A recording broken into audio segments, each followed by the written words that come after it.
Hey guys, just want to kind of give an update as to how the 318i project is going. So far, not too much progress. You see I got the valve cover off. I'll get to that here in a little sec. Basically what I've been trying to work on when I can, it's just been really hot down here in Atlanta, 110 degree index most days.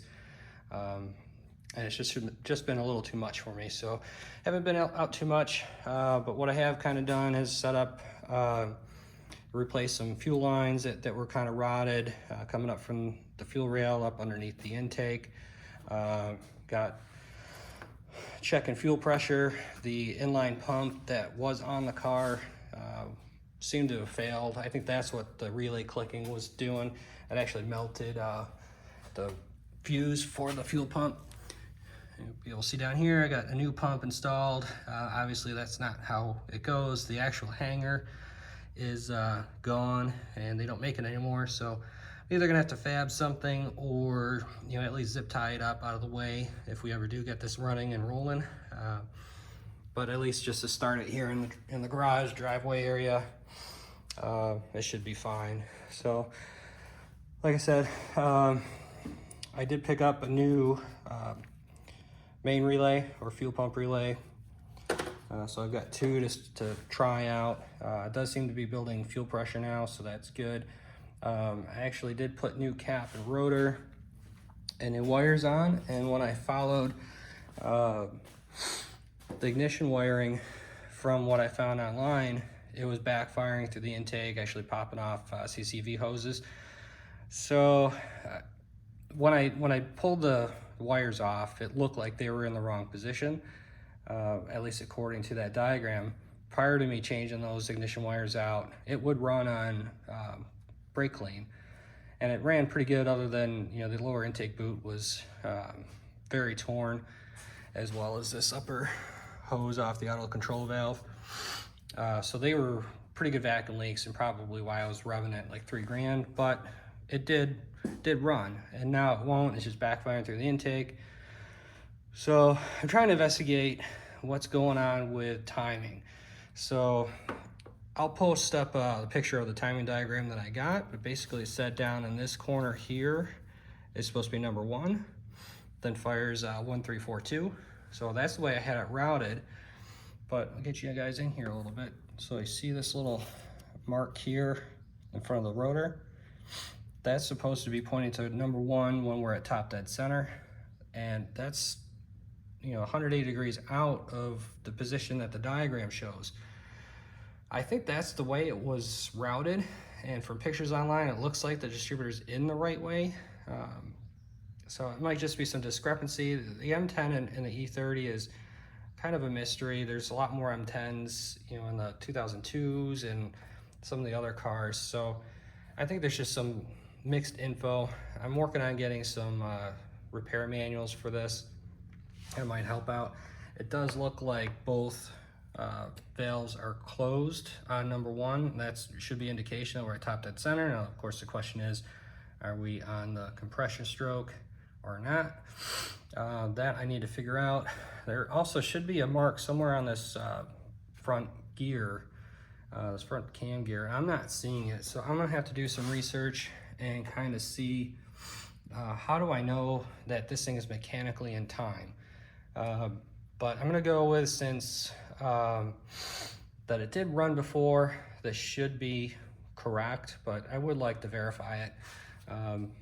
So this car, the odometer says 186,000 miles on it, but the odometer's broken, so it could have way more than that. I don't know. But inside actually doesn't look too bad. I mean, it's a little dirty and gross, but it's not too bad. There's no sludge, which that's what I'm more worried about. So looks like it had some maintenance done on it. You guys can comment and tell me if I'm wrong on that, but I think that looks pretty decent, especially for a high mileage motor. So what I also noticed as I was rotating it by hand was the distributor was actually rising up out of the motor. That retaining nut was loose. So I think somebody was kind of messing with that. I'm hoping it's installed in the right way. I'm gonna have to do some research, like I said, make sure that that's where it's supposed to be. But that's kind of where I am with this. The black car, the parts car, that's got the opposite problem. This car's got spark, but no fuel, which I might have now. I'm just trying to make sure I got timing right before I try it again. The black car has fuel, but no spark. Trying to track that one down. Not having manuals is not helping the situation. And that car is another kind of conundrum as well. It's got an M42 engine. There's really not much in the manuals for the E30 on the M42. So I really need to get an E36 manual. So research on both of these cars has been kind of tough, trying to figure out the way it's supposed to be. So another thing I've realized here, I mean, there's lots of creative routing. I mean, it's a little bit of a mess because I got things disconnected too, but the fuel lines, the way they have them routed are not correct.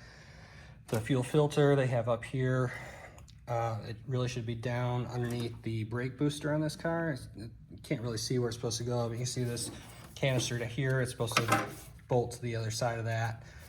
So I'll probably have to kind of get in there and get it rigged up correctly at some point.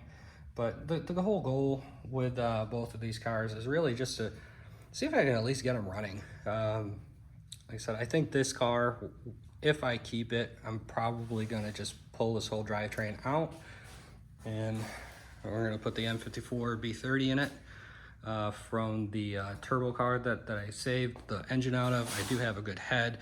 If you do remember, this head is cracked down here, so I'll have to replace the head, but I do have a good head that's very clean and should work out well for that. But other than that, not a whole lot's been going on. I really need to probably switch these two cars out, get this one outside and the black car inside, and start tearing that apart for parts, and then get the carcass out of here. So I'm going to take the entire interior out of the black car and put it in here. These are the wrong seats. These are E46 comfort seats. They fit-ish, but the bolt pattern's different, so you got to customize the rails, yada yada yada. I'm missing one door card for the back. I don't have the right steering wheel. I need the ignition out of it. A bunch of little odds and ends.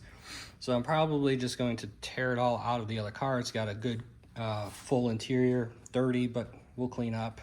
It's a tan interior instead of the blue that this car currently is. I don't care about that. You know, we can do the full color changeover. And I did order a new steering wheel for this because the 91, I was hoping to take that steering wheel out, but it's actually another airbag steering wheel like this, which won't fit this column. So I just ordered a generic Amazon wheel and a hub adapter. So hopefully that'll get working. Then I got to come in and put the ignition cylinder in and get that set up, so I stop having to use a screwdriver. I'm just afraid I'm going to tear that ignition switch up if I continue to do that. So that's kind of where I'm at. I'll give you guys a little peek underneath if I can get some light here. I did a quick crawl under, and it's pretty decent. This car, I don't know how much you're going to be able to see. There's a couple little crusties, nothing real bad on the back seat well, foot well. I think that's mostly just surface. I think that will clean up. You can see the pinch well underneath the door sills are pretty beat up. This actually has on the Carfax an accident where this car went over a curb.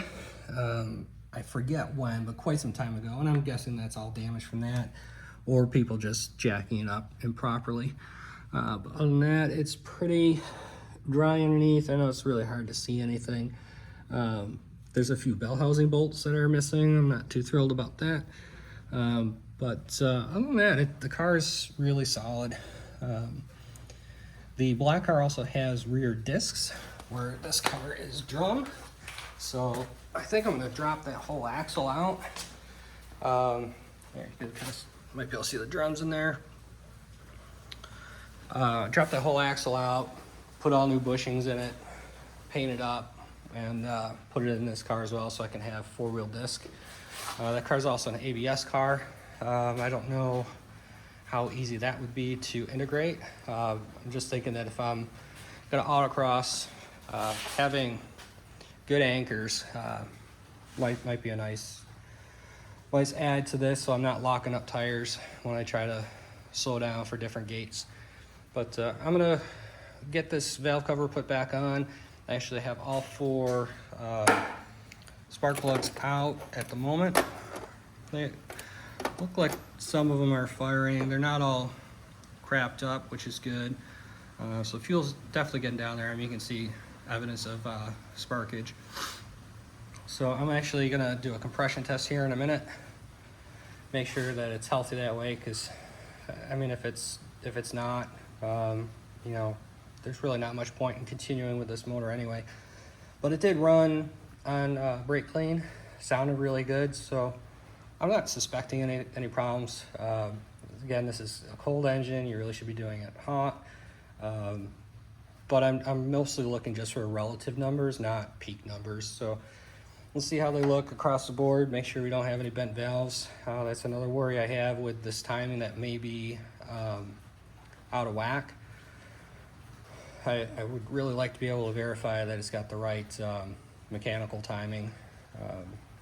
That someone didn't mess it up, or you know, maybe they just put the distributor in wrong, but I don't think so. Like I said, different pictures do show the distributor in this way with the vacuum advance on this side and the electrical connector closest to the battery. So I think it's in there correct. It may need some adjustment to get timing right once it does run, but I mean, it should run at this point.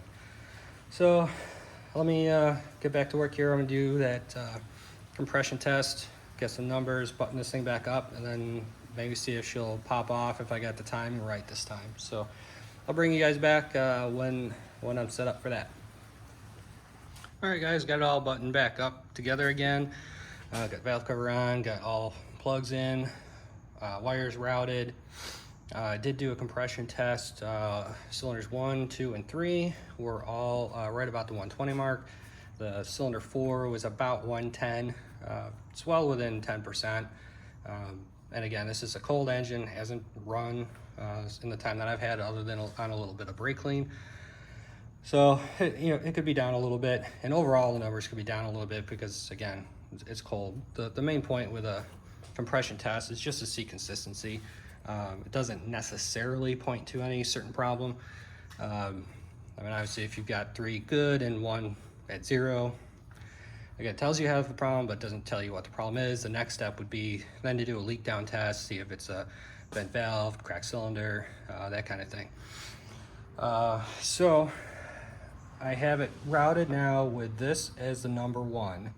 If you remember, when the cap was off, the rotor is pointed up here towards that little dash. Later then saw there is some red marker along here underneath the cap and on the distributor itself. I'm sure you can't really see it. There you can kind of see the little red mark. Hadn't seen that before. So it does seem like that is where number 1 should be. If I'll insert the diagram that I went off the internet, and it points to that this is number 1. And this engine rotates counterclockwise at the distributor. Some of these M10s are clockwise, so if you follow the firing order on the valve cover, 1, 3, 4, 2. So 1, 3, 4, 2 is how I had it before. And like I said, it was popping off through the intake pretty bad. So now I've gone back using this as number 1. So we got 1, 3, 4, and 2. We got the ignition coil wired back up. Got pretty much everything buttoned up, ready to go, so we can try to start it. Got the fuel pump relay back in there. So why don't I get you set up and we'll crank this thing over, see if we can bring it to life. All right, got you guys set up here on the stand. Let me go ahead and grab my ignition stick and see if we can get this thing to start.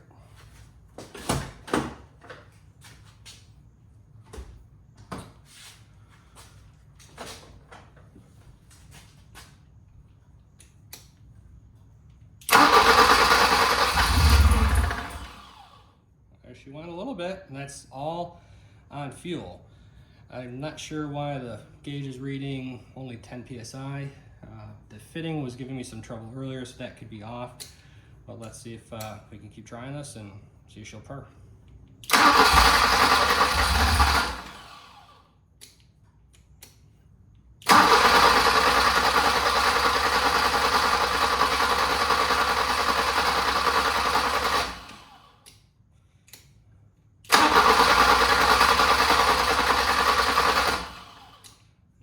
Looks like it. So let me play around with it, see if I can double check this fuel pressure, make sure the pumps are coming on. Unlike newer cars, these pumps only come on when the key is turned to run. They don't turn on, just key on, engine off like most modern cars. So it's not going to prime, just key on, so I can't do that. But let me play with it, see if I can get some fuel pressure built up and see if we can get it running. All right, prime the pump. We're up to about 40 PSI. So if these aren't turning on, it's gonna bleed that off pretty quick, but hopefully we can still get it to light up. Yeah, see?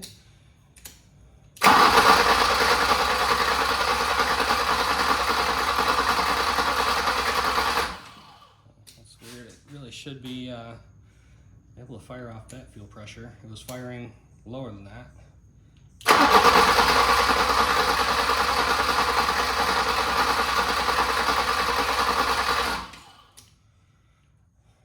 All right, well, I think I'm gonna put in a jumper to that relay, see if I can get this thing to start and keep the fuel pumps running. It definitely seems like the pumps aren't running as I'm cranking. So we've lost some fuel pressure, maybe it's not enough, or we've lost some signal to the DME. So let me play around with it for a minute and bring you guys back. All right, guys, I'm gonna give it one last shot. I've been messing around with it a little bit, not really making much progress. I think I just have a bad intermittent connection. So I don't think the fuel pumps are getting their signal to turn on, so it's just using whatever little bit of fuel pressure there is. So I'm gonna just do one last little try, sprayed a little brake clean in there. Hopefully I should pop that off, and then maybe we'll run a little bit on the fuel. The battery's getting pretty tired, so I got the charger on that. I'm getting kind of tired, so I think after this we're gonna call it a day. But here, let's give it one last shot, see if she'll make some noise.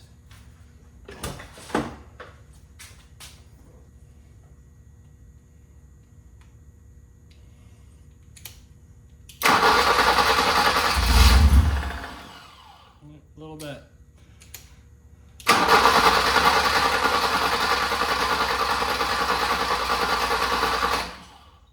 Yeah, I think that's about it. So either I'm losing enough fuel pressure that it doesn't want to stay running, or I'm losing injector pulse. I've been trying to watch the tach as I'm doing this. That hasn't been a great indicator. Usually on these, like the newer E46s that I'm more familiar with, as you crank, you should see some RPM pop up, 200 RPM as you're cranking. This has been intermittent. There's times where the tach is working and it'll start up, but there's times where the tach doesn't move at all and it does try to start up. So that hasn't been a good indication. I think I just have a lot of connections that are just kind of tired. I think this car sat for a number of years. So they changed owners in 2015 from, I believe, the original owner. I'd probably surmise that this car sat good 3, 4, 5 years. Just by looking at it. I mean, it's not too terribly dirty, but the guy that I bought it from was actually in his garage. So it doesn't have all the growth all over it like the black car did when I brought that home. That had been outside for 3 years, and if you know the weather down here in Georgia, it gets pretty muggy over the summer. Stuff grows pretty fast. So you leave something sit for a while, it's gonna get all mossy and full algae and just gross. This car really doesn't have that, so it probably has been sitting, but it's probably been sitting inside. So yeah, I think I'm gonna cut that here. I'm gonna go ahead and get cleaned up, take a little break. I'm gonna be on the road for work most of this week, so hopefully I'll have a little more time to spend with this towards the end of the week and over the weekend. It's supposed to cool down here in Georgia as well, so that'll be pretty nice.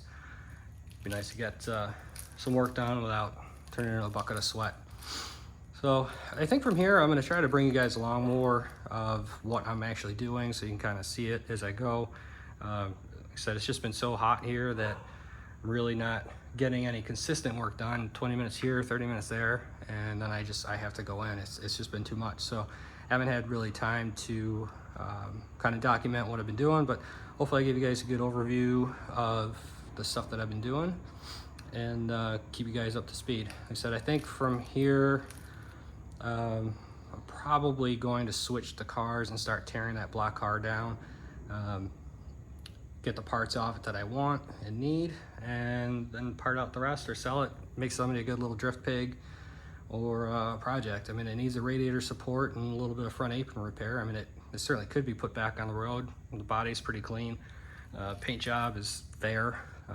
Originally that car was white and has a decent, probably Mako type paint job on it. It's not terrible, but it's not great. Certainly better than the white paint job that this one has that's peeling off everywhere. So I think that's gonna be the next step. I'll bring you guys along, kind of clean up that interior and start pulling apart, pulling stuff off that I'm gonna keep for this. So until the next time, thanks for watching. Please remember, like, share, subscribe, help my channel grow. Enjoy having you guys come along for the ride, and please comment below what you guys think and what you guys think I should do next. Appreciate it. Thank you.